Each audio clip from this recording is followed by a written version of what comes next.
That began the worst year of our life. I wrote about this period of time in the book Rich Dad's Cash Flow Quadrant.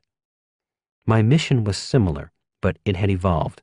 Now my mission was to find my gift and develop it. It was also to earn money and create wealth from my gift. Passion is different from love. Passion is a combination of love and anger.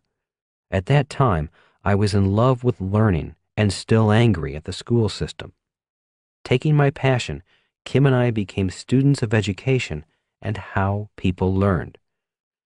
We spent 1985 traveling with different great teachers, such as Tony Robbins, and studying the way they taught.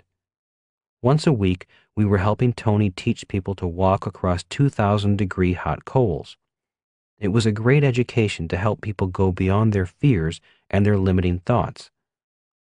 After a year with Tony and other teachers, Kim and I began to teach entrepreneurial skills along with Blair Singer, author of the Rich Dad Advisor books, Sales Dogs, and The ABCs of Building a Business Team That Wins, re-released as Team Code of Honor in 2012. Blair and I still laugh to this day about our first workshop. He and I flew to the island of Maui to do the workshop, and only 2 people showed up. Even though it was a dismal start for our new business, we went on to form the Business School for Entrepreneurs and Business School for Investors. 5 years later, in 1990, we were filling rooms with hundreds of people, teaching the business and investing principles of my rich dad. By 1994, Kim and I were financially free. Blair went on to form his own corporate training business. Most important, I had found my gift, which is teaching, but not the same kind of teaching that my poor dad was trained to teach. In 1994, I retired and began to work on developing the cash flow game and writing Rich Dad, Poor Dad. Our third mission had begun to give back what we had been given in the form of financial and business education. Our mission was to serve more people, and once we did that, the money poured in like magic, almost from day one. Kim and I still chuckle about the credit card company that called us because we had too much business. After doing one talk over a weekend, orders started pouring in. The credit card company tried to shut us down because they were certain we were selling drugs or weapons because we had processed so much business after one event. The president of the bank told us, "I cannot believe a new business can generate so much cash so quickly." Little did he know that it was the power of the mission and the 3 types of money, competitive, cooperative, and spiritual money, that were causing the phone to ring. I sincerely believe the worldwide success of the Rich Dad Company is not due to Kim and me as individuals, but as people dedicated to our missions in life. When we founded the Rich Dad Company, we did not need to work. It was not about needing a job. It was not about needing money. It was about answering a higher calling. It was about doing a job that needed to be done. If it had been just about the money, there are easier things Kim and I could have done.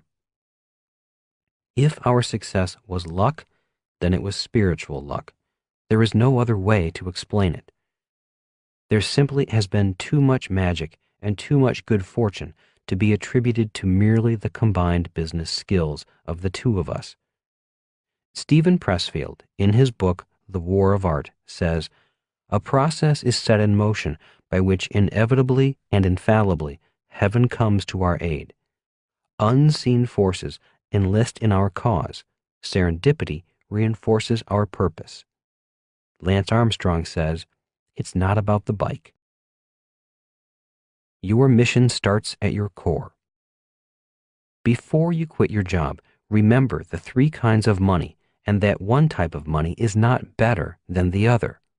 For example, competitive money is not better or worse than cooperative or spiritual money.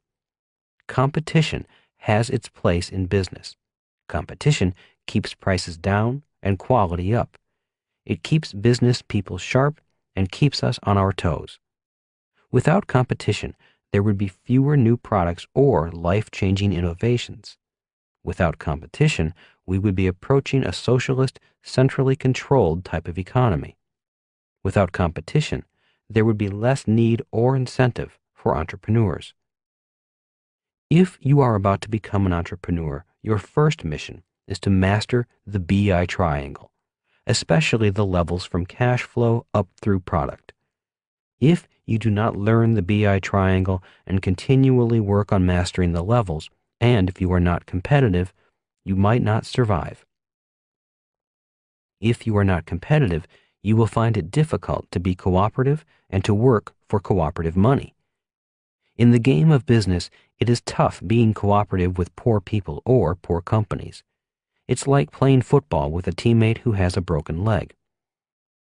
As stated in an earlier chapter, the BI triangle actually applies to all 4 quadrants of the cash flow quadrant. For example, people in the E quadrant also have a BI triangle. If they are having financial challenges, it makes it easier to diagnose their financial challenge by simply looking at their private lives through the BI triangle. For example, many employees struggle financially simply because they are weak at the cash flow level. Even if you give them a raise, their weakness at that level will keep them financially poor. The Marine Corps did teach me that the mission of the organization starts at the core, in the soul of the organization. Without integrity to a mission, an organization does not have a soul. The Rich Dad Company team practices what we preach and lives our company mission. All employees are encouraged to start their own business or investment portfolios so that one day they can leave the company for good. We do not just want loyal employees. We want loyal employees who have a plan to become financially free and leave the company. We do not want our good workers to leave, but we celebrate their becoming financially free because that is the mission of the Rich Dad Company. So, before you quit your job, remember that your mission starts at your core, in your soul, felt in your heart, and spoken through your actions, not just your words. Rich Dad's Entrepreneurial Lesson Number 7. The scope of the mission determines the product. Chapter 7. How to go from small business to big business. Why do most small businesses remain small? I asked. Good question. They remain small because there are weaknesses in their BI triangle, answered Rich Dad. It's tough going from the S quadrant to the B quadrant if the BI triangle is not strong. After the wreckage. There is a saying that goes, hindsight is 20/20. While that is true, there is some hindsight that is clearer than others.